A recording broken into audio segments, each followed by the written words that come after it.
Yeah, it's really crazy because it's almost like the things that are happening to us today, like our past self, we were manifesting these things. So once we get here, how dare us not be present?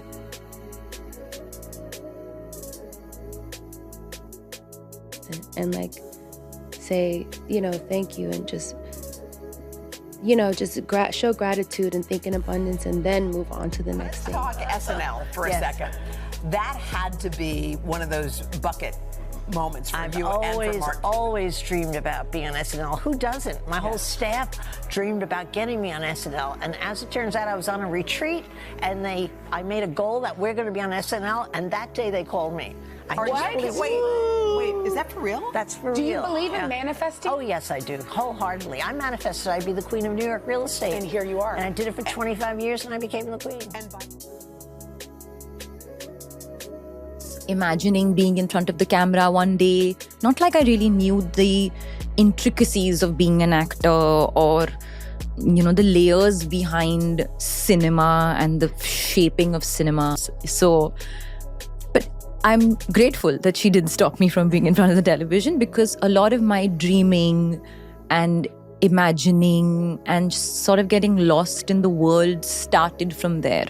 So I love dreaming, and that's my most fondest memory growing up, whether it was in my classroom, whether it was in front of the television, whether it was like on my way to school, on my way to something, just getting lost in my own thoughts. I remember the day when Fortune showed up, and I do remember meeting you in the room, but you manifested that. Isn't that true? Yeah, I mean, I don't even think I realized that's what I was manifesting, but it was New Year's Eve, and this was 2010. I had been in LA for 8 years at that point, just, trying so hard to break into the industry. And I was with my friends around the table. We were going around kind of saying what we hoped for the new year. It was a very LA thing. So we're like, let's share feelings. And I was just like, I kind of gave it up to like, I don't know what's next. I can't pay my bills.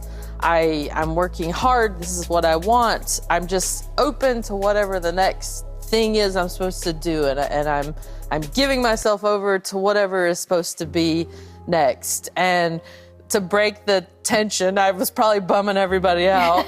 My friend pretended to be Oprah and started hitting the table and was like, you're gonna go to Australia, and you're gonna go to Australia. And we all were like, yeah, we're going to Australia. And it was such a funny, little button to this, come to Jesus moment. And 3 weeks later, I got a phone call from the Chelsea Lately producers to come in for a meeting. I had submitted a writing packet. I ended up meeting Chelsea a few days later after that. They hired me. This was like a huge opportunity.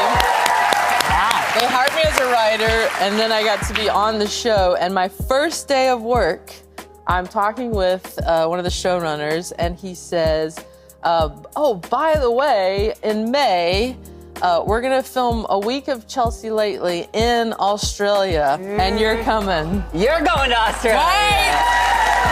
I mean, how crazy is that? What did you think in that moment? Were you like, what? It felt unreal, and it truly changed my life.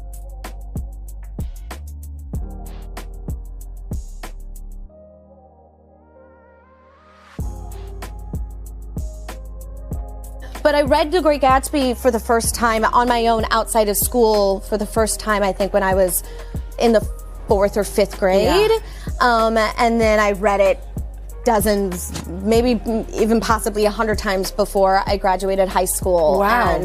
And it's so funny because in class when you would debate about the themes and the characters, I was always such an avid Daisy fan and was defending her like my life depended on it. I read my stuff, and I hear you love a theme. Yes. I do love a theme. So you need a 20s party. 10 years ago, my best friend Sierra and I threw a Great Gatsby New Year's Eve party. Oh, that's fantastic. Oh, that feels like and manifesting. I dressed up as Daisy, and that was 10 years ago, and, God, here I am so now fun. about to play the iconic What a Daisy great Cannon. idea. I know, doesn't that seem fun? Yeah, that also, seems like that the does best. feel like it's like a vision board of sorts. Yeah, Yeah, it just took 10 years. I sat there and I wrote on that notebook. Now, mind you, I had maybe $300 in my bank account. Okay. No money. That's not a lot of money. Not a lot of money, especially not in Los Angeles. No, it's almost no money. You're broke. That's You're broke. You might be able to pay that cell phone bill, okay? You're broke. My car payment was like $2-something, like $260 or something like that. Right. But I put in there, I wanted to buy a house next year, right, in 2018. I wanted to be debt free. I wanted to pay off my car. My car was like $11,000. I'm putting stuff on there that didn't make no sense. I was like, okay, Lord, I need outrageous dream. Outrageous. Yeah. To me, $10,000 by the end of the year, just so I could catch up. That's what I said. I was like, $10,000. I need $10,000 by the end of the year. I want to retire my husband in 2 to 5 years. There's nothing in your life at that point that is looking like retire anybody. No. But you put that down on paper. I put it on there. And that next year, when I was like I'm literally getting like teary-eyed. This is the God honest truth. The first check I ever received after my viral video was $10,000. And I did that video on December 30th of 2017. Whoa. The exact amount I asked God for. Right. The next thing was like I paid my car off that April, that $11,000. That year in October, we bought a house. How, Lord? Right. How? Within 2 to 5 years, I want to retire my husband. I retired my husband in 2021. Like everything on that list flew off that paper. Whoa. I used to always put on my vision board, I would cut out like pictures of like Felicia Rashad, like Claire Huxtable, and like Ellen DeGeneres, like all these different like people and big houses and like just different things that I was like envisioning myself having. Right, your environment, the people around you. Exactly, because I was like, one day I want to be known as America's mom. Wow, yeah. And now people call you America's mom, so how does that sound to you? Ain't that something? Uh-huh. You know what's crazy? I had, when The Secret came out and everybody started doing vision boards, I did a vision board years ago, and every year I would put, I want to be known as America's mom. Because I wanted Really? I always. Right. So I wanted that type of thing. I didn't know the real, just me being me, was going to give me that title, and people just started calling me that. And I was like, oh my Lord, that board thing be working. Yeah, it does. Yeah, that board thing does work. Yeah, that vision board works. And it was so funny because before I met her,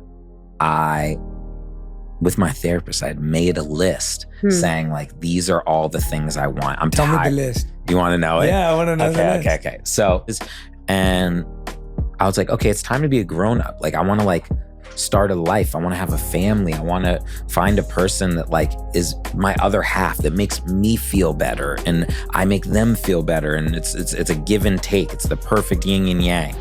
So I wrote down a list